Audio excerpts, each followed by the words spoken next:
तुम्हाला नीट प्रश्न नाही लक्षात आला, मी तुमचा प्रश्न आधी नीट करते. त्याच्यामध्ये आरोप झाला की मी शिक्षकांना नेलं एवढ्या. तर तो आरोप आत्ता केलाय, ज्यांना मी निवडून आणलं त्यांनीच केला. तर ते आरोप काय करतायत की मी वंजारी अधिकाऱ्यांना नेलं, असं नाही. ते आरोप त्यांनीच आणलेत. ते शिक्षक अनधिकृत पद्धतीने आणलेत माझ्या जिल्ह्यामध्ये. त्याच्या तारखा आहेत. त्यांचाच जिल्हा परिषद अध्यक्ष होता, जे आता खासदार माझ्या विरुद्ध निवडून आले, ते तेव्हाचे शिक्षण सभापती होते. या लोकांनी पैसे खाऊन इलिगली 300-400 शिक्षक जिल्ह्यात आणले आणि त्या सीओला मी सस्पेंड केलं ग्रामीण विकास मंत्री झाल्यानंतर. आणि त्यानंतर त्या शिक्षकांनी उपोषण वगैरे केले.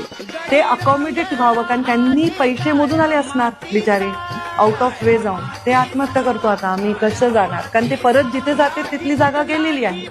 मग मी त्यांना अकॉमोडेट केलं. त्याच्यामध्ये सगळे अकॉमोडेट झाले, 40 शिक्षक सोडले तर. आणि त्यांच्यासाठी मी नक्कीच त्याच्यामध्ये प्रयत्न केले. त्याच्यात वंजारी समाज एक आहे, मी पाहिलं नाही. त्यात धनगर होते, मराठा होते आणि जास्त वंजारी असतीलच तिथे, मला माहित नाही. पण त्यांना मी आणलेलं नाही. ते मी मंत्री व्हायच्या आधी आले होते, तेव्हा मला वाटतं जयदत्त क्षीरसागर पालकमंत्री होते, सुरेश दसांचा माणूस जिल्हा परिषदचा अध्यक्ष होता आणि बजरंग सोनवणे शिक्षण सभापती होते. त्यांनी आणले होते. उलट भ्रष्टाचाराचे आरोप त्यांच्यावर होते. बिचारा तो सीओ सस्पेंड झाला त्या भानगडीमध्ये. तर उलट मी त्यांना अकॉमोडेट केलं, त्यांचं वाचवलं त्यांना.